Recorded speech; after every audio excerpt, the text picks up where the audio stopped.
তাই ওই যে তারা যে রয়েছে না, কারণ প্রত্যেকটা মানুষের, প্রত্যেকটা জীবের, প্রত্যেকটা কীট পোকা জীবজন্তুর ভিতরেও এই দেহের মধ্যে কাম আছে, আছে না বাবা?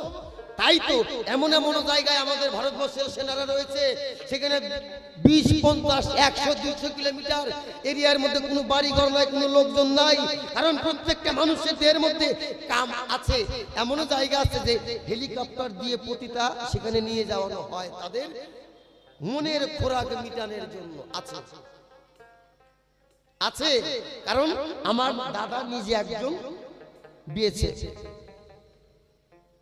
8 বছর ধরে চাকরি করে, কারণ আমার দাদার কাছ থেকে অনেক কিছু ওই বিএসএফ সম্বন্ধে কালচার করলে শোনা যায়। ঠিকই তাই, ওই পতিতালয় যদি না থাকতো, বিশেষ করে শতকরা 10টা পুরুষের বেন এমনি